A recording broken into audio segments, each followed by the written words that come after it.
Kita melanjutkan pembahasan dari Yohanes pasal yang ke-21. Yohanes pasal yang ke-21. Kita membaca ayat 15 sampai dengan ke-19. Sesudah sarapan, Yesus berkata kepada Simon Petrus, "Simon, anak Yohanes, apakah engkau mengasihi aku lebih daripada mereka ini?" Jawab Petrus kepadanya, "Benar Tuhan, engkau tahu bahwa aku mengasihi engkau." Kata Yesus kepadanya, "Gembalakanlah domba-dombaku." Kata Yesus pula kepadanya untuk kedua kalinya, "Simon, anak Yohanes, apakah engkau mengasihi aku?" Jawab Petrus kepadanya, "Benar Tuhan, engkau tahu bahwa aku mengasihi engkau." Kata Yesus kepadanya, "Gembalakanlah domba-dombaku." Kata Yesus kepadanya untuk ketiga kalinya, "Simon, anak Yohanes, apakah engkau mengasihi aku?" Maka sedih hati Petrus karena Yesus berkata untuk ketiga kalinya, "Apakah engkau mengasihi aku?" Dan ia berkata kepadanya, "Tuhan, engkau tahu segala sesuatu, engkau tahu bahwa aku mengasihi engkau." Kata Yesus kepadanya, "Gembalakanlah domba-dombaku. Aku berkata kepadamu, sesungguhnya ketika engkau masih muda, engkau mengikat pinggangmu sendiri dan engkau berjalan kemana saja kau kehendaki. Tetapi jika engkau sudah menjadi tua, engkau akan mengulurkan tanganmu dan orang lain akan mengikat engkau dan membawa engkau ke tempat yang tidak kau kehendaki." Dan hal ini dikatakannya untuk menyatakan bagaimana Petrus akan mati dan memuliakan Allah. Sesudah mengatakan demikian, ia berkata kepada Petrus, "Ikutlah aku." Mari kita berdoa, kita minta pertolongan Tuhan. Tuhan, kami bersyukur Engkau memberi kepada kami satu hari di mana kami boleh menikmati peristirahatan, kelegaan, ketenangan sesuai dengan janji Tuhan, datang kepada Tuhan yang membebaskan kami daripada kelelahan, letih lesu, dan beban berat. Dan kami berdoa supaya sungguh-sungguh pagi hari ini, sekali lagi kehadiran kami ini boleh Tuhan terima. Baik kami yang berada di dalam gedung gereja, maupun kami yang berada di rumah kami masing-masing. Kami berdoa supaya Tuhan memberikan kepada kami peristirahatan ini, bukan peristirahatan karena kami menganggur, bukan karena kami bisa tidur lebih panjang, bukan peristirahatan karena kami bisa ada leisure time, me time yang lebih daripada hari-hari biasa, tapi karena kami datang kepada Tuhan. Kami berdoa supaya Engkau memberkati perenungan firman Tuhan ini, segarkanlah hati jiwa kami, kehidupan kami ini seluruhnya boleh semakin berkenan kepada Tuhan. Kiranya Engkau memberkati hamba-Mu yang berbicara, dan juga setiap orang yang akan mendengarkan. Terima kasih Tuhan, demi Yesus Kristus kami berdoa, kami mengalaskan seluruh permohonan kami ini. Amin. Ini adalah perikop yang cukup terkenal ya.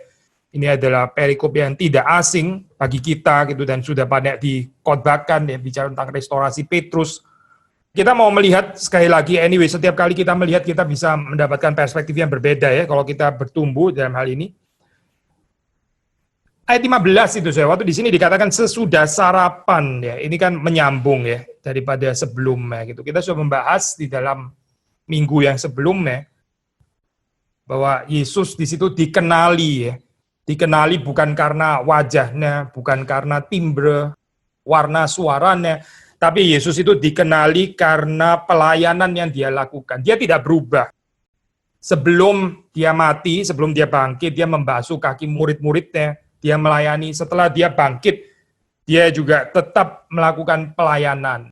Kalaupun kita mau bicara simbolisme, tetap bisa pakai simbolisme, tuh kita nggak menafsir 153 itu apa artinya, tapi simbolisme di dalam pengertian, ini adalah Yesus yang sama, Yesus yang melayani, ini adalah sosok yang melayani, dan dia dikenal ya karena pelayanannya. Lalu kita sudah mengatakan dalam minggu lalu, ya demikian juga gereja itu seharusnya dikenal, bukan dari gedungnya yang besar, bukan dari interiornya yang menarik, bahkan juga bukan dari jumlah pengunjungnya di dalam saat COVID ini yang sebanyak apa kita mau tahu gitu ya. Bukan itu, tapi dari pelayanannya, seperti Yesus Kristus. Gereja itu seharusnya dikenal dari pelayanannya. Maka waktu kita membaca di sini ya, ayat 15, sesudah sarapan, Yesus memberikan waktu kepada murid-muridnya untuk mengenal dirinya lebih dalam lagi di dalam hal ini. Sesudah sarapan.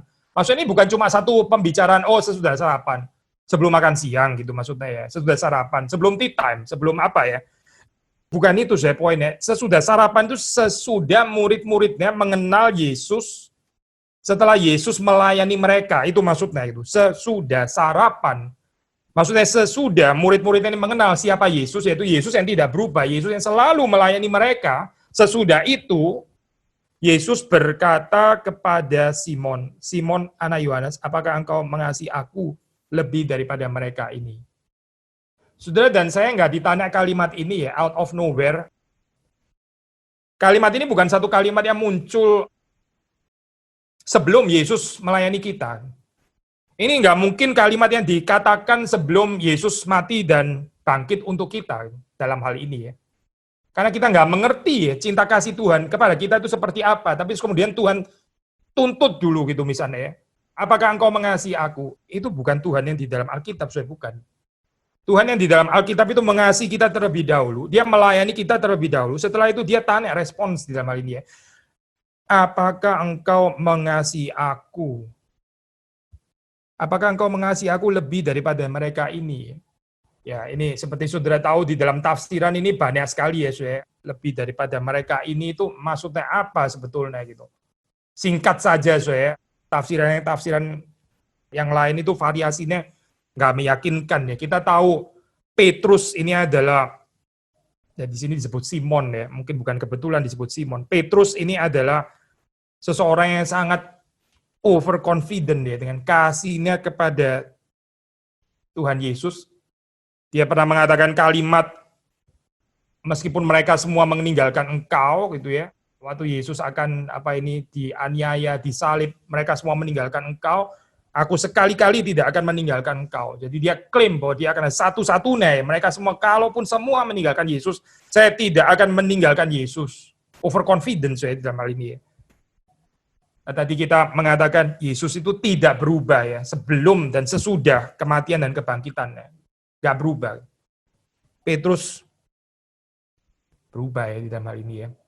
Nggak usah bicara sekarang ya, ini dia sedang diubahkan lagi. Tapi bahkan waktu Yesus mati, di mana Petrus? Petrus sedang berada di mana? Petrus ketakutan di dalam hal ini ya. Petrus ketakutan. Ketakutan itu nggak pernah benar, sih. Di dalam kehidupan itu kita nggak boleh digerakkan oleh ketakutan, ya. Di dalam segala hal, ya. Saudara entah datang ke gereja atau nggak datang ke gereja, saudara jangan digerakkan oleh ketakutan. Nggak ada orang Kristen yang dibenarkan Tuhan karena digerakkan oleh ketakutan, itu nggak ada yang dibenarkan. Ketakutan itu bukan virtue dari Kristen, bukan. Tapi kita harusnya itu digerakkan oleh cinta kasih dalam hal ini, ya. Tapi Petrus yang ketakutan, dia nggak muncul saya waktu ini ya, waktu Yesus disalib. Jadi saudara melihat di sini, whereas Yesus tidak berubah, Simon indeed berubah. Dia pernah mengatakan, sekalipun mereka semua meninggalkan engkau, aku tidak akan meninggalkan engkau sekali-kali. Ternyata kalimat ini nggak bisa dipegang, saya. Ternyata ini adalah kalimat yang berubah. Kalimat yang berubah ternyata di dalam kehidupan Petrus, lalu dia bukan saja tidak meninggalkan Yesus, dia malah menyangkali Yesus 3 kali, ya, seperti sudah sangat sering dibahas. Demikian juga maka kita membaca di sini pertanyaannya juga 3 kali, gitu. Tapi selain 3 kali ini, ya, saudara juga membaca di dalam cerita, di dalam Injil, Petrus yang sama juga dia adalah yang memotong telinganya Malkus. Memang dia adalah seseorang yang apa ini ya? Ya kalau kita bicara yang 3 kali menyangkal itu sesuatu yang negatif ya. Tapi waktu memotong telinga Malkus ya, seperti kayak ada keberanian. Tapi juga bukan keberanian yang diperintahkan oleh Tuhan. Kita tahu dari mana karena Yesus mengatakan sarungkan pedangmu. Karena Yesus kemudian mengembalikan telinganya Malkus.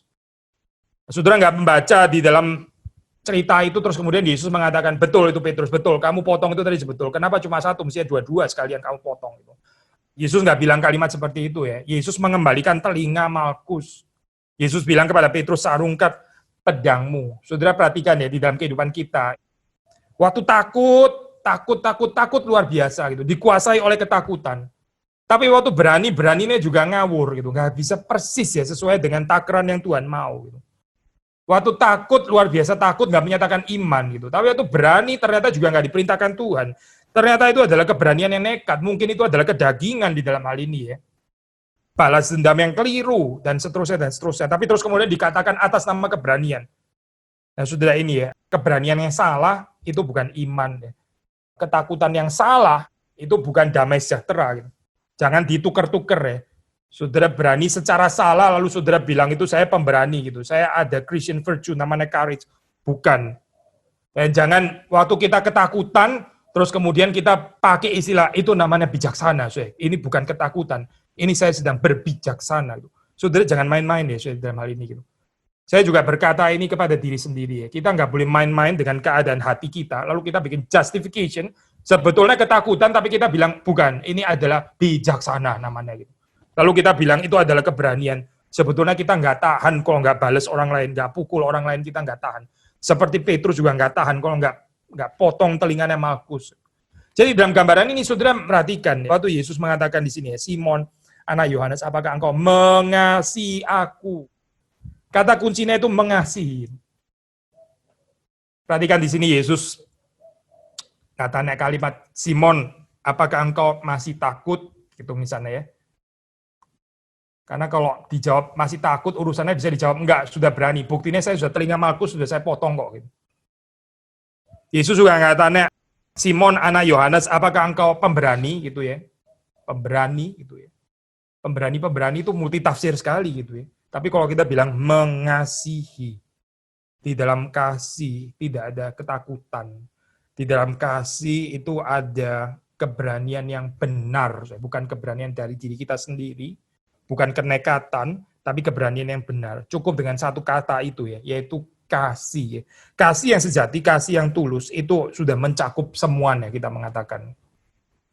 Maka kalimat ini ya, Simon anak Yohanes, apakah engkau mengasihi aku lebih daripada mereka ini? Lebih daripada mereka ini ya, di dalam bagian ini, saudara membaca di dalam bagian-bagian sebelumnya, itu kita bisa assume ya, bahwa murid-murid juga masih berada di sana, gitu, murid-murid yang lain. Penting ya, saya ini bukan satu apa ya, yang mempermalukan, bukan gitu. Tapi Petrus waktu mengatakan kalimat sekali-kali aku tidak akan meninggalkan engkau, itu juga di hadapan murid-murid yang lain kan ya, bukan sedang berdua dengan Yesus. Lalu kemudian waktu dia potong telinganya Malkus ya, dia juga bukan cuma ada Malkus, Yesus dan Petrus di situ, tapi ada yang lain. Maka kita membaca di sini Yesus juga di dalam pemulihannya itu di hadapan murid-murid yang lain juga. Sudah pasti di hadapan kita juga sebagai pembaca daripada Injil Yohanes. Yang pasti juga di hadapan daripada komunitas Yohanes yang dituju oleh Yohanes waktu Yohanes menulis Injil ini. Maksudnya Johannine Community ya. Di hadapan mereka itu semua. Satu hal yang lain lagi bahwa Yesus sudah mengampuni Petrus. Kita assume Yesus pasti sudah mengampuni Petrus. Bahkan Yesus tahu kok Petrus akan menyangkal dia. Yesus sudah melihat sebelumnya. Yesus sudah mendoakan. Berarti Yesus sudah siap kan ya mengampuni dalam hal ini gitu. Tetapi ya saya ini pemulihan di hadapan banyak orang itu nggak harus berbenturan saya dengan ini ya. Dengan pengampunan yang sifatnya pribadi dari Tuhan Yesus kepada Petrus. Apa yang dirusak secara publik direstorasi juga secara publik di dalam bagian ini. Saudara bisa melihat di dalam perikop yang kita baca. Waktu dikatakan, apakah engkau mengasihi aku lebih daripada mereka ini? Kasih kita kepada Tuhan itu selalu ada aspek horizontalnya, selalu gitu. Kalau kita pernah klaim, kita seolah-olah kita ini lebih mencintai Tuhan daripada semua mereka yang lain. Semua mereka akan meninggalkan Tuhan. Tapi saya satu-satunya tidak akan meninggalkan Tuhan. Kita pernah klaim kalimat seperti ini. Ini kan menyakiti ya sebetulnya. Menyakiti murid-murid yang lain. Ada sesuatu yang dirusak di sini, di dalam hubungan horizontal. Gitu. Ini bukan cuma urusan antara saya dan Tuhan. Gitu. Ini kan saya ngomong ke Tuhan, kok kamu offended sih? Ya, di dalam kasih kepada Tuhan itu selalu ada aspek horizontal. Gitu. Nggak melibatkan hubungan horizontal. Maka di sini Yesus sebetulnya juga, kalau mau dibilang bukan hanya merestorasi Petrus, tapi juga merestorasi semua komunitas ini. Supaya komunitas ini bukan menjadi komunitas yang membenci Petrus. Supaya komunitas ini jangan terus kemudian berpikir ini masih Petrus yang sama, yang sombong itu ya. Petrus yang merasa dirinya lebih cinta Yesus daripada kita semua. Dan akhirnya dia sendiri nggak muncul waktu Yesus disalib. Akhirnya bagaimana? Ya inilah kesempatan kita sekarang boleh menghina dia. Dia sekarang sudahlah jadi yang terakhir gitu. Dia dulu boleh aja jadi yang pertama, sekarang dia boleh jadi yang terakhir lah, karena ternyata kenyataannya nggak ada ini, nggak muncul waktu Yesus disalib itu. Jadi restorasi secara keseluruhan ini, saya ini bicara tentang restorasi komunal ya. Bukan cuma restorasi individual, restorasi Petrus, betul sih, restorasi khususnya kepada Petrus, betul, di dalam hal ini yang nggak salah. Tapi saudara juga melihat di sini kaitan dengan murid-murid yang lain. Karena kita nggak bisa, nggak bisa memisahkan daripada prinsip atau aspek komunal ini di dalam pengikutan kita kepada Tuhan. Maka waktu di sini kita membaca Simon anak Yohanes, apakah engkau mengasihi aku lebih daripada mereka ini ya? Needless to say, ini pasti merekanya bukan the fishes gitu ya. Bukan ikan-ikan itu gitu. Juga bukan apakah engkau mengasihi aku lebih daripada engkau mengasihi murid-murid yang lain, karena konteksnya nggak terlalu nyambung gitu ya. Tapi yang tepat adalah apakah engkau mengasihi aku lebih daripada mereka ini mengasihi aku? Apakah engkau Simon mengasihi aku Tuhan lebih daripada murid-murid yang lain itu ya, mengasihi aku? Jadi Petrus yang melihat dirinya itu sebagai juara satu ya, sebagai orang yang paling cinta Tuhan dan sebagainya. Saudara, selalu ada yang nggak benar ya. Kalau kita merasa kehidupan kita itu lebih cinta Tuhan lah, lebih mempedulikan jemaat lah, lebih mengasihi, ya, lebih persembahan banyak lah, lebih kontribusi, ya, selalu ada yang nggak beres ya dengan kehidupan yang seperti ini. Selalu. Kita itu nggak kenal ya orang lain itu seperti apa ya. Kita cuma tahu diri kita sendiri. Itu pun juga seringkali salah. Gitu. Kita menilai diri seringkali salah. Kita pikir kita sudah banyak berkorban. Padahal menurut takaran Tuhan boleh lebih banyak lagi. Tapi kita sudah rasa sudah banyak sekali berkorban. Padahal sebetulnya belum, masih jauh. Dan kita juga nggak tahu pengorbanannya orang lain. Kita pikir orang lain kurang berkorban, padahal orang lain juga berkorban juga. Kita nggak mengerti gitu ya. Maka seperti Petrus kita diingatkan, jangan kita merasa kita ini lebih baik ya daripada orang lain di dalam cinta kasih kita kepada Tuhan, pengabdian kita kepada Tuhan, pengorbanan kita kepada Tuhan. Kita merasa lebih baik. Biarlah ini menjadi satu urusan yang kita sendiri introspeksi di hadapan Tuhan. Dan bukan membanding-bandingkan diri dengan orang lain. Maka jawaban ini saya kalau kita selesaikan secara saintifik, Simon anak Yohanes, apakah engkau mengasihi aku ya lebih daripada mereka ini mengasihi aku?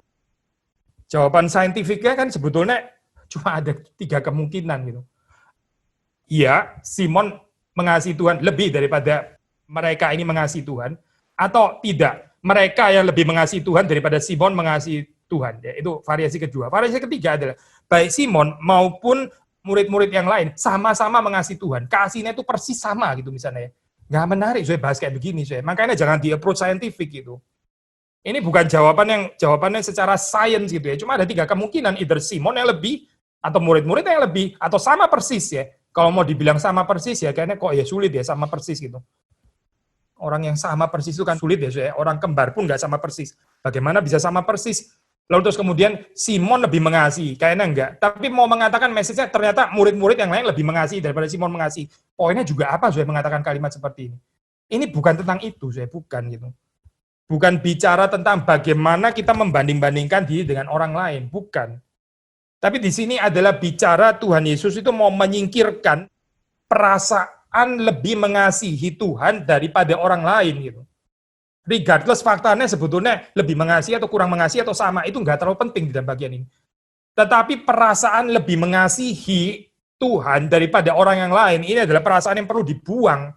Maka sekali lagi saya, Simon anak Yohanes, apakah engkau mengasihi aku lebih daripada mereka ini? Maka saudara, waktu saudara membaca jawaban Petrus itu ya, saudara perhatikan jawabannya. Jawabannya ini tepat ya. Benar Tuhan, engkau tahu bahwa aku mengasihi engkau. Saudara jelaskan ya. Nggak ada perbandingan lagi kan dengan murid-murid yang lain. Gitu. Petrus nggak jawab, Tuhan, saya sedih sekarang. Saya tahu bahwa ternyata murid-murid yang lain yang lebih mengasihi engkau daripada aku Tuhan. Aku kurang mengasihi engkau dibanding dengan murid-murid yang lain. Itu bukan jawaban Petrus ya, bukan. Petrus juga nggak bilang, ya Tuhan meskipun saya waktu itu kelewatan sih ngomongnya. Saya pikir saya sangat mengasihi engkau. ternyata saya kurang ya mengasihi Engkau. Tapi gini loh Tuhan, saya tetap menang sebetulnya dibanding murid-murid ini. Saya tetap lebih mengasihi Engkau Tuhan. Cuma menang sedikit sekali. Dulu saya pikir saya menang banyak. Sekarang sebetulnya saya sadar kalau saya cuma menang sedikit. Kan bukan itu saya jawabannya. Petrus juga nggak bilang kalimat Tuhan, saya mengasihinya itu ternyata persis sama dengan murid-murid yang lain. Nggak ada saya. Perbandingan ini nggak berguna lagi. Sudah melihat jawaban daripada Petrus, ini adalah jawaban dia di hadapan Tuhan. Benar Tuhan, Engkau tahu bahwa aku mengasihi Engkau. Dan dia berani saudara tetap mengatakan, aku mengasihi Engkau. Tapi saudara perhatikan di situ ada, Engkau tahu. Ya. Ini bukan di dalam pengetahuannya Petrus, di dalam penilaiannya Petrus, tapi di dalam penilaian dan pengetahuan Tuhan. Benar Tuhan, Engkau tahu bahwa aku mengasihi Engkau. Kalimat ini sederhana, tapi kalimat ini adalah kalimat yang besar. Kita akan pakai judulnya khotbah hari ini ya, mengambil dari perkataan atau pertanyaan dari Tuhan Yesus yang di-post kepada Petrus itu ya, apakah engkau mengasihi aku? Kalau seandainya Tuhan tanya kalimat ini ya kepada saudara ya, itu secara cepat, spontan saudara akan jawab apa gitu. Kalau kita jawab, Tuhan, saya ternyata nggak mengasihi engkau gitu ya.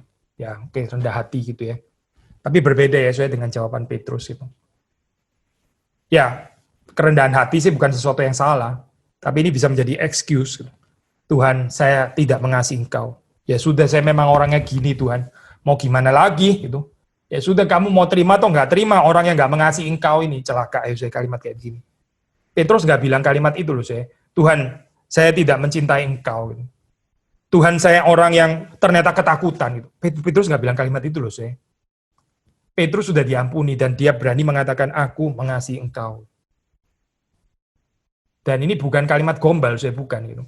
Kenapa kita tahu ini bukan kalimat gombal? Ya ini, saya ada, engkau tahu ya. Benar Tuhan, engkau tahu bahwa aku mengasihi engkau.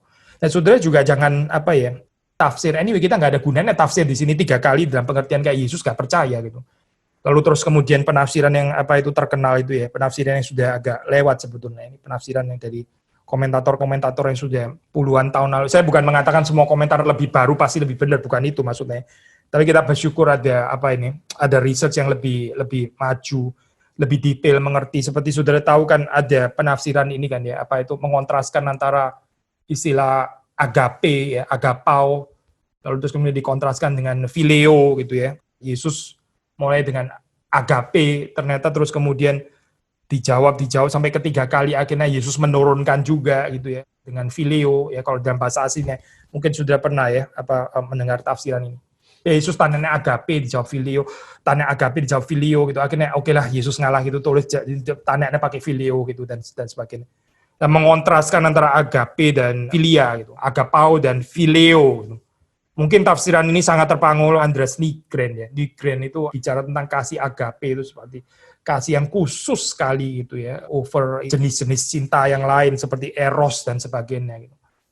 Tapi kita tahu ini di dalam tafsiran ya, ini Carson misalnya memberikan beberapa poin di situ, ada 7 poin ya, secara keseluruhan jadi ini convincing ya. Saya cuma sebut beberapa saja. Yang pertama itu agape dan philia itu actually dipakai secara bergantian di dalam Injil ini ya. Pakainya itu bergantian, jadi nggak ada poinnya kalau kita mengontraskan antara kasih dalam pengertian agape dan kasih dalam pengertian philia gitu maksudnya. Petrus cuma sampai kepada level philia, nggak sampai kepada level agape gitu ya, nggak tepat penafsiran itu. Yang kedua, waktu kita baca LXX Septuaginta, bagaimana terjemahan Yunani daripada kitab Ibrani itu, kita membaca juga nggak ada distinction, pembedaan yang reliable ya tentang 2 kata ini gitu. Jadi itu alasan yang lain lagi. Bukan cuma itu, Demas ya di dalam 2 Timotius itu dia dikatakan dia mencintai bahasa Indonesianya dunia ini kalau nggak salah ya. Demas mencintai dunia ini itu pakai kata agape, pakai kata agapau gitu. Lalu kalau agapau ditafsir sebagai yang beres, yang cinta kepada Tuhan, philia agak rendah. Nah ini kan kacau balau, Demas mencintai dunia, kenapa mesti pakai agape gitu? What kind of love is that gitu ya, pakai agape untuk dunia gitu ya. Apakah penulis daripada 2 Timotius ini salah waktu tulis kenapa mesti pakai agape? Kita nggak mungkin assume seperti itu ya. Jadi dari gambaran ini kita tahu ya, agape itu juga bisa dipakai untuk hal yang negatif di dalam hal ini, bukan cuma dipakai untuk Tuhan gitu. Alasan yang terakhir yang kita mau kutip daripada Carson yaitu ini saya. Mungkin ini alasan yang menurut saya sih paling bagus ya. Paling penting juga, at least menurut saya gitu. Di dalam Injil Yohanes ini saya itu Yohanes penulis daripada Injil ini itu suka menggunakan ini ya, dia constantly bahkan ya secara konstan menggunakan variasi minor ya untuk apa ini namanya saya untuk stylistic reason ya. Di dalam penulisannya itu dia ganti-ganti gitu supaya lebih ada kekayaan gitu. Nah, ini saya again kalau dari perspektif saintifik itu sulit ya saya. Saintifik itu kalau bisa pakai satu kata yang pasti ya, yang terus itu terus gitu misalnya ya. Jangan gonta-ganti gitu ya misalnya ya. Tapi kalau saudara sedikit mengerti humanity studies gitu ya. Ini ada orang humanity studies. Kalau nulis itu saudara ada kekayaan stylistik seperti ini ya, sebetulnya lebih beautiful. Tapi dari perspektif sains seperti kayak kurang bisa diterima. Makanya saya jangan memutlakkan ini ya. Jangan memutlakkan apa itu paradigma tertentu gitu. Both ways lah di dalam hal ini ya. Kita waktu melihat di dalam Injil Yohanes ini, sebetulnya bukan cuma bagian ini ya, Yohanes pakai ganti-ganti antara phileo dan agapau gitu, tapi saudara juga bisa membaca di situ misalnya ya, antara take care of my sheep, feed my sheep, itu dalam bahasa aslinya juga bergantian, bosko sama poimaino. Tapi saudara hampir nggak pernah kan dengar khotbah yang membahas ini kan ya. Saudara perhatikan di sini ya, ada perbedaan yang sangat kontras antara feed and take care of my sheep. Kan nggak ada, saudara nggak pernah dengar khotbah kayak gini kan ya. Itu dua hal yang sama sekali berbeda, saudara nggak pernah kan dengar khotbah ini ya. Bosko bukan poimainio dan poimaino bukan bosko. Nggak pernah kan saudara dengar khotbah ini. Karena apa? Ya memang nggak perlu, nggak perlu gitu. Atau ini ya, antara lambs and sheep, gembalakanlah domba-dombaku. Kalau di bahasa Indonesia ini terjemahannya lebih tepat, terjemahan lebih tepat karena nggak dibedakan, gembalakanlah domba-dombaku. Ini di dalam bahasa Inggris misalnya ada lambs, ada sheep. Dan indeed di dalam bahasa aslinya memang pakai arnia dan probata. Lalu apakah arnia bukan probata, probata bukan arnia? Ini domba yang mana lagi gitu maksudnya ya? Ada lambs, ada sheep gitu misalnya. Lalu kita mengontraskannya, lambs bukan sheep, sheep bukan lamb. Mungkin ada juga yang mengkhotbahkan seperti ini ya. But again, jarang kali ya, saudara. Yang lebih sering yang kita dengar adalah ini, pengontrasan antara agape dan filia. Tapi itu nggak granted, saudara. Ini nggak justified sebetulnya. Karena Yohanes itu suka menggunakan nomenklatur yang lincah seperti ini. Saudara jangan memaksakan, enggak. Saya maunya Yohanes tulis gitu, saudara, dan saya ini siapa sih sebetulnya gitu. Jadi kita nggak perlu mengontraskan antara agape dan filia. Ya ini adalah kata yang dipakai bergantian oleh Yohanes di dalam hal ini untuk menyatakan hal yang sama sebetulnya. Tapi yang lebih penting di sini adalah undangan untuk menggembalakan domba-domba Kristus, domba-domba Tuhan. Jadi kasih itu apa sih, saudara? Kasih itu apa? Kasih itu adalah menggembalakan domba-domba Tuhan ya di dalam bagian ini. Kita di dalam saat seperti ini sekali lagi saya sangat terbatas untuk bisa ketemu orang secara fisik dan sebagainya ya. Kalau kita mau besuk datang ke rumah mungkin orangnya juga keberatan dan sebagainya gitu. Tapi kita bukan berarti terus kemudian nggak bisa mengembalakan lagi ya. Ini penting sekali ya di dalam saat-saat seperti ini ya. Saya pernah sharing kepada saudara di dalam saat seperti ini ya, kita kalau nggak hati-hati kita hamba Tuhan ya. Kalau kita nggak hati-hati dalam saat seperti itu gereja katakanlah ya, kita bisa berpikir bagaimana justru dalam saat seperti ini kita online bisa lebih present, bisa memberkati lebih banyak. Gak harus salah sih, saya itu juga positif kan. Memang kita untuk Kingdom of God kan, bukan untuk sinode kita sendiri gitu. Tapi kita mau lebih banyak memberkati, ada pendengar lebih banyak, ya bagus juga gitu. Tapi hati-hati ya dengan temptation, dengan pencobaan. Kita mau lebih banyak numbers, lebih banyak angka, jumlah, tapi kemudian kita nggak mengembalakan domba-domba Tuhan yang dipercayakan di dalam kehidupan kita. Ini bisa betul-betul geser saya di dalam hal ini ya. Memang pencobaan lainnya juga adalah kita cuma hanya ini ya apa GRII dan GRI saya nggak pernah mau tahu dengan ini ya, dengan kerajaan Allah gitu misalnya, itu kecelakaan yang lain gitu. Kalau kita hanya memikirkan bagaimana pokoknya ini ya kita kompak akrab intim sendiri di dalam gitu ya, yang lain tuh urusan yang lain gitu ya, kita nggak usah peduli dengan yang lain, itu adalah urusan pendetanya mereka sendiri gitu misalnya ya, kita nggak usah repot-repot pikirin mereka di dalam sendiri justru repot enough gitu misalnya. Pencobaan yang lain lagi. Tapi yang kita mau katakan tadi adalah ini sih,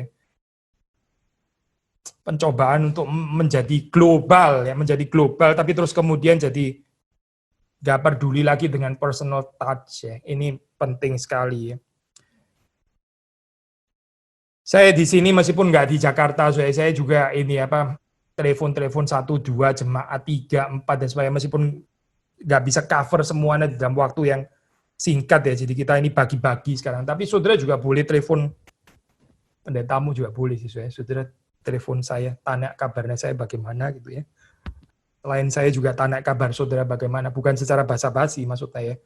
Silakan ini kontak kita juga kontak saudara gitu. Lalu kalau saudara memang ada kebutuhan untuk ini ya, konseling dan sebagainya, jangan sungkan, jangan sungkan. Saya paling sebel ya, dengar kalimat dibilang kayak pendeta reform itu sibuk dan sebagainya. Saya sebel kalimat itu. Bukan karena kita ini pengangguran, bukan ya.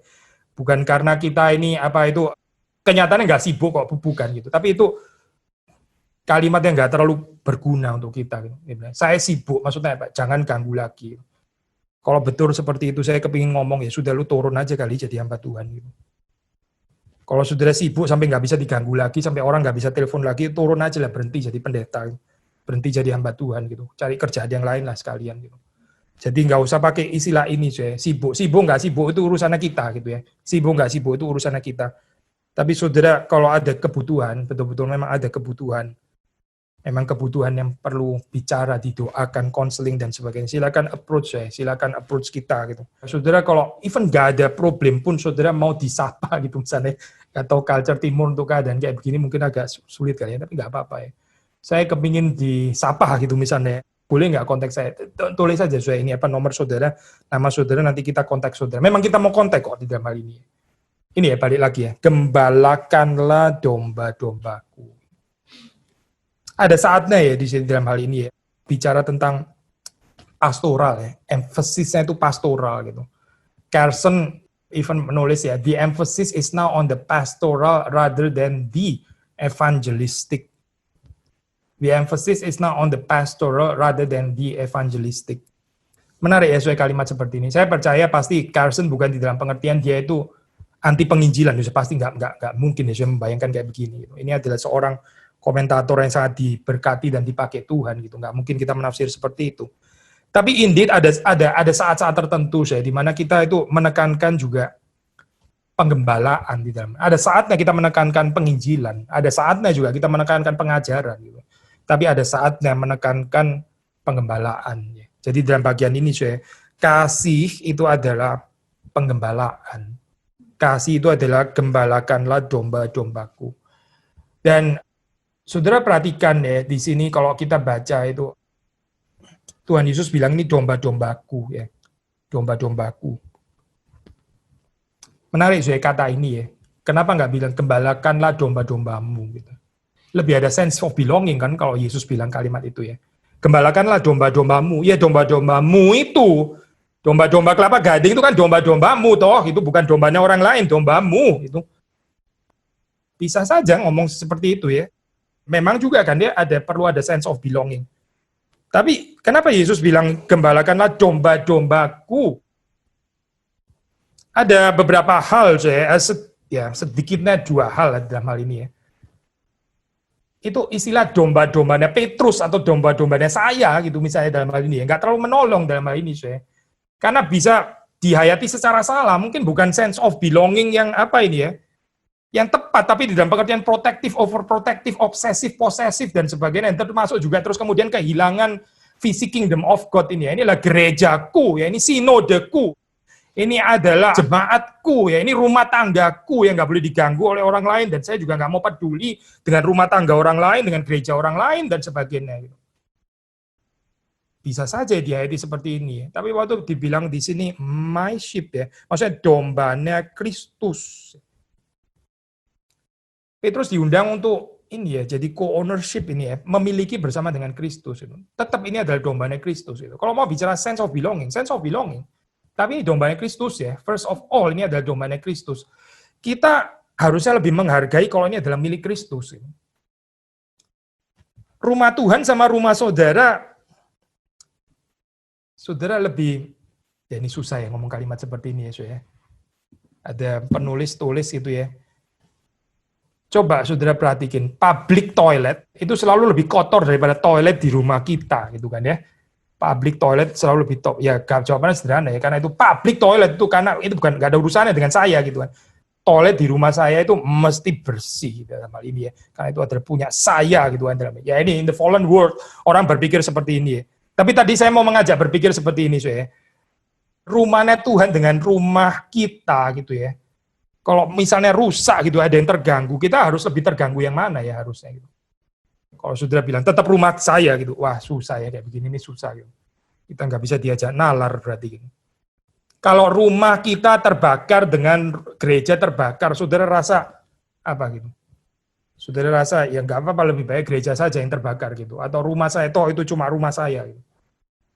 Daud ya, waktu di dalam kehidupannya dia berpikir ya, ini saya sudah tinggal di rumah ini nyaman ya, istana ini, tapi Tuhan sendiri nggak ada bait suci. Ini loh, saya pikiran seperti ini. Rumah saya sendiri bagus gitu ya. Rumah saya sendiri ini sangat megah seperti ini. Rumah Tuhan itu nggak ada kok kayak gubuk seperti ini. Itu satu motivasi yang indah ya, satu sikap hati yang beautiful. Meskipun Tuhan nggak mempercayakan kepada Daud ya, tapi mempercayakan kemudian kepada Salomo. Tapi itu hal yang lain. Cuma sikap seperti ini ya, Sekali lagi ya, saya balik kepada ayat ini ya. Yesus mengatakan ini domba-dombaku. Domba-dombanya Tuhan. Kita bilang kita mengasihi Tuhan. Kalau kita mengasihi Tuhan, ya kita mengasihi apa yang dimiliki oleh Tuhan kan. Kalau enggak kita disintegrated kan sesuai di dalam bagian ini. Ini domba-dombanya Tuhan. Kita bilang kita mengasihi Tuhan. Tapi yang dikasih Tuhan, yang adalah milik Tuhan, kita nggak mempedulikan. Ya ini disintegrasi namanya. Disintegrated ya. Maka Yesus waktu mengatakan kalimat gembalakanlah domba-dombaku. Petrus diundang untuk memiliki bersama dengan Kristus. Tapi tetap itu adalah domba-domba Kristus ya. Bukan dombanya Petrus yang dia harus obsesif-posesif itu tadi gitu. Yang membuat dia kehilangan visi kerajaan Allah. So, pasti bukan itu saya. Karena ini domba-domba Kristus ya. Ada banyak hal di dalam kehidupan ini ya. Kalau kita berpikir ini adalah milik Tuhan ya. Ini adalah yang Tuhan kasih ya. Kita harusnya itu lebih didorong, lebih dibakar untuk mengasihi itu gitu. Karena itu adalah milik Tuhan. Gembalakanlah domba-domba Kristus. Lalu ya Yesus berkata 3 kali ya di sini ya, kalau saudara membaca di situ kedua kali dijawab sama, lalu terus kemudian Yesus berkata ketiga kalinya, Simon anak Yohanes, apakah engkau mengasihi aku ya? Again dengan kata yang berbeda, philia, phileo itu tadi. Lalu terus kemudian sedih hati Petrus karena Yesus berkata untuk ketiga kalinya. Again, nggak perlu ditafsir sedih karena sudah bagus tadi ngomong agape, sekarang diganti jadi philia gitu. Tuhan sendiri jadi turun tingkat dengan level kasih gitu ya. Bukan itu Petrus bukan sedih di dalam pengertian itu gitu. Tapi kita percaya ini adalah satu kesedihan yang perlu ya di dalam hal ini dalam Petrus ya, karena penyangkalannya itu tadi, ketakutannya, tapi juga karena keberaniannya ngawur ya, memotong telinganya Malkus yang nggak jadi kesaksian anyway di dalam bagian ini gitu ya. Kedua hal ini paling sedikit membuat Petrus itu sedih. Jadi pemulihan itu bukan suppressing masa lampau, bukan gitu. Tapi kita diajak untuk melihat masa lampau regretfully, tapi juga di dalam pengampunan ilahi. Sekali lagi kita diajak untuk melihat masa lampau. Gitu. Bukan kita pura-pura lupa, kita nggak mau lagi ngomong masa lampau karena sudah terlalu gelap, terlalu memalukan gitu misalnya. Bukan. Itu bukan restorasi Kristen, itu suppression kayak gitu, itu bukan restorasi Kristen. Restorasi Kristen itu kita diajak untuk melihat masa lampau yang menyakitkan itu, yang membuat sedih dan betul-betul membuat sedih. Tapi ini sedih yang baik ya, karena membawa kepada pertobatan yang sejati, karena membawa kepada restorasi yang sesungguhnya. bukan mengalihkan perhatian daripada masa lampau yang kelam itu. Maka di sini sudah membaca sedih hati Petrus. Yesus berkata untuk ketiga kalinya, apakah engkau mengasihi aku? Dan kemudian Petrus berkata kepada Tuhan Yesus, Tuhan, engkau tahu segala sesuatu. Engkau tahu bahwa aku mengasihi engkau. Tuhan itu mengetahui segala sesuatu. Saudara perhatikan, nggak ada lagi kalimat dari Petrus yang dari dirinya sendiri, tapi ini perspektifnya adalah perspektif dari Tuhan. Tuhan mengetahui ya, kita itu mencintai Tuhan seperti apa ya. Dunia kita ini dunia yang judgmental. Termasuk bahkan ya, orang-orang Kristen pun bisa menjadi orang Kristen yang judgmental. Kita berkali-kali mengingatkan saya ini ya, meskipun kita bisa menegur dengan keras ya, tapi kita mengingatkan ya, kita jangan judgmental di dalam saat seperti ini ya. Terlalu reduktif kalau kita bilang, yang datang ke gereja itu yang cinta Tuhan. Yang nggak datang ke gereja itu yang kurang cinta Tuhan. Itu terlalu reduktif. Saya. Mungkin bisa ada benernya, mungkin saja gitu ya. Saya juga nggak mengatakan itu pasti totally salah, nggak tahu gitu. Tapi setiap orang mesti menguji dirinya sendiri-sendiri. Cuma kita nggak berani saya mengatakan kalimat mereka yang ke gereja itulah orang-orang yang lebih berkorban, lebih cinta Tuhan ya, lebih apa. Balik lagi saya kepada message yang atas tadi ya. Saudara kalau berpikir saudara lebih mencintai Tuhan, saudara lebih memperhatikan jemaat, saudara lebih menggembalakan, saudara lebih berkorban kepada Tuhan, saudara orang yang bermasalah sebetulnya. Saudara orang yang bermasalah di hadapan Tuhan. Karena Tuhan nggak suka dengan sikap seperti ini. Ini justru yang perlu di-restore gitu. Bahkan lebih daripada orang-orang yang dianggap kurang mencintai Tuhan itu tadi. Gitu. Orang seperti Petrus ini yang sangat perlu di-restore di dalam hal ini. Karena apa? Karena dia berpikir dia lebih banyak mencintai domba-domba Tuhan daripada orang-orang yang lain. Gitu. Ini yang justru orang yang bermasalah, yang perlu dibereskan oleh Tuhan. Gitu. Jadi apa sebetulnya? Ini loh, saudara diajak, ya saudara dan saya diajak untuk bertumbuh. Kita melihat diri kita itu di dalam penilaian Tuhan. Tuhan itu mengetahui segala sesuatu. Terus terang saja, kita ini seringkali menilai diri kita itu kelewat tinggi. Kelewat tinggi menilai diri kita sendiri. Itu kita menilai kita. Kita kalau menilai orang lain cenderung rendah gitu ya. Kita menilai diri sendiri cenderung tinggi gitu dalam hal ini. Ya inilah overconfidence yang sama dengan Petrus. Lalu terus kemudian remedinya apa? Ini apa? Penyelesaiannya apa? Penyelesaiannya yaitu ini, the Lord knows everything. Tuhan itu mengetahui segala sesuatu. Kalau kita bertumbuh, kita seperti Paulus mengatakan ya, malahan diriku sendiri tidak kuhakimi. Ini kalimat besar, saya. Malahan diriku sendiri tidak aku hakimi. Maksudnya Paulus nggak menilai dirinya sendiri. Tetapi dia yang menghakimi aku ialah Tuhan. Ada terusannya loh saya kalimatnya. Bukan terus jadi orang yang nggak mawas diri, bukan ya. Tapi Paulus sadar bahwa menilai diri sendiri itu bisa salah. Sangat mungkin salah. Jadi siapa yang sebetulnya menilai? Tuhan. Tuhan menilai dan kita menilai diri di dalam penilaian Tuhan. Ini baru beres ya di dalam hal ini. The Lord knows everything. Dan itu cukup. Dan Petrus ya meletakkan dirinya di dalam penilaian Tuhan ini ya. Ini beautiful ya. Ini termasuk juga kalimat iman ya. Saudara apa bandingkan deh. Ini sangat berbeda dengan Yudas. Yudas nggak ada pengalaman ini nggak ada. Gitu. Yudas kan menjual ya. Petrus juga menyangkal gitu ya.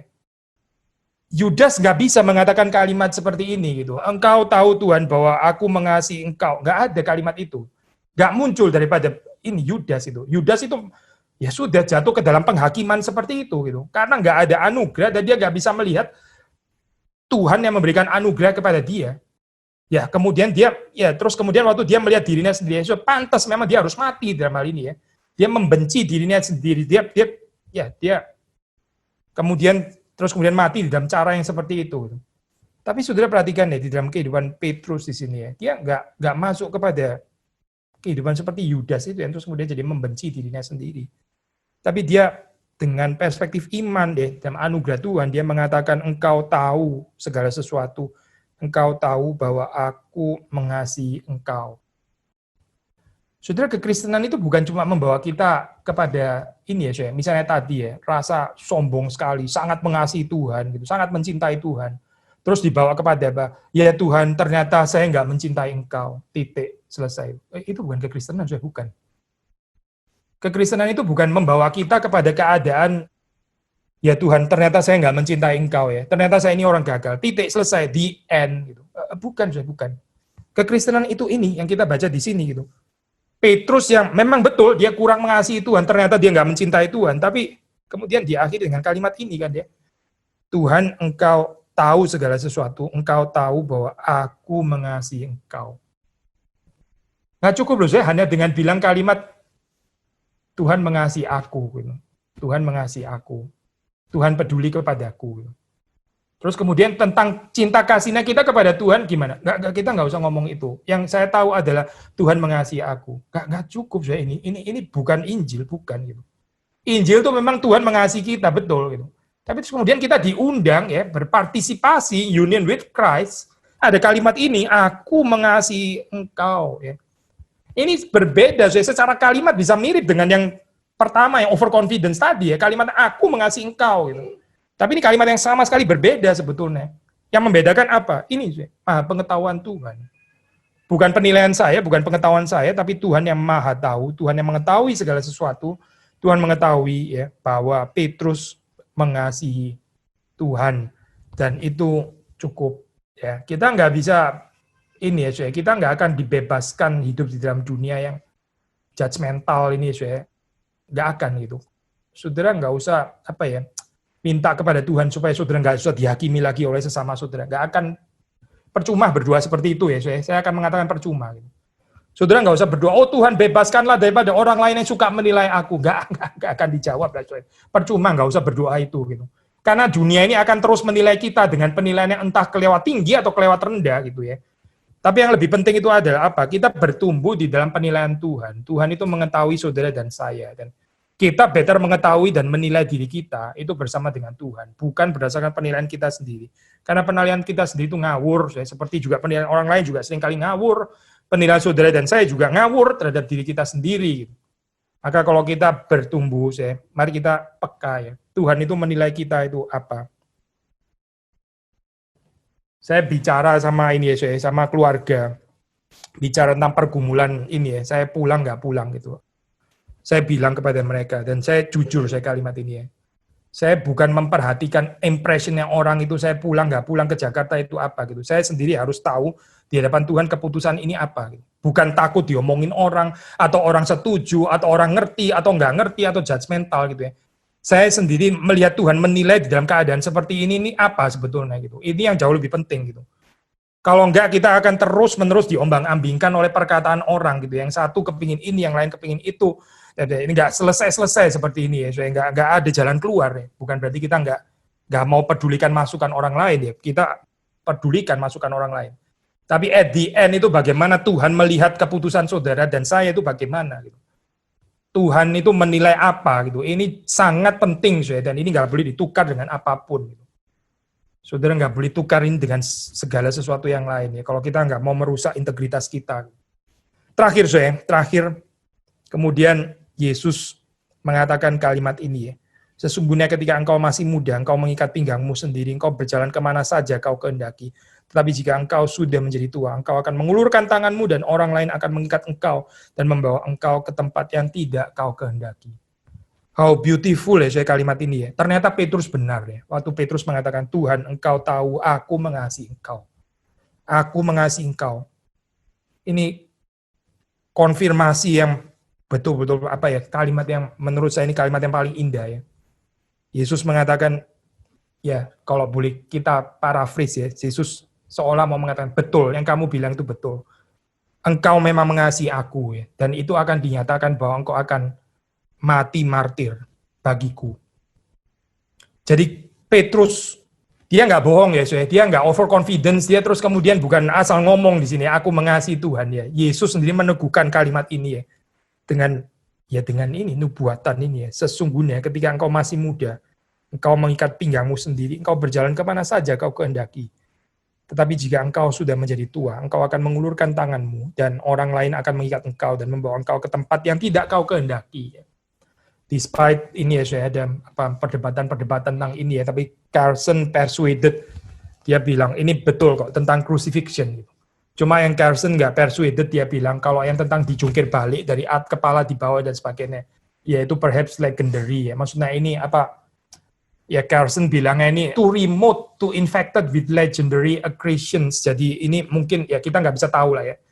Apakah ini betul-betul reliable atau tidak, kita nggak tahu pasti lah ya, tentang yang dijungkir balik gitu ya. Tapi bahwa Petrus betul-betul disalib itu bisa diterima, itu adalah reliable bagian ini, saudara. Jadi cinta kasihnya Petrus itu ya di sini, saudara, diteguhkan oleh Yesus Kristus sendiri. Bahwa Petrus memang adalah orang yang mengasihi Tuhannya. Dan terakhir kemudian Yesus penutup dengan kalimat, ikutlah aku, ya, ikutlah aku. Waktu di dalam ya kejadian pada waktu itu ya, most likely kita bisa reconstruct ya betul-betul waktu Yesus jalan gitu ya, ya Petrus betul-betul mengikutinya gitu dalam hal ini ya. Tapi seperti sudah tahu di dalam Yohanes itu kan dua-duanya ya, baik di dalam pengertian yang jasmania, lahiria, lalu terus kemudian dikombin juga di dalam pengertian rohania.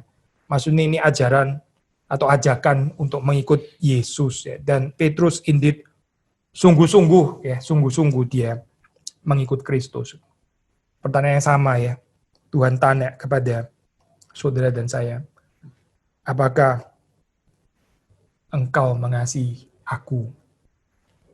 Mari kita menjawabnya di dalam doa kita masing-masing.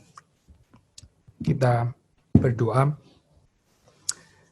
Saya memberi kesempatan kepada saudara-saudara sekalian untuk merespons firman Tuhan di dalam hati kita masing-masing. Saudara berespons di hadapan Tuhan,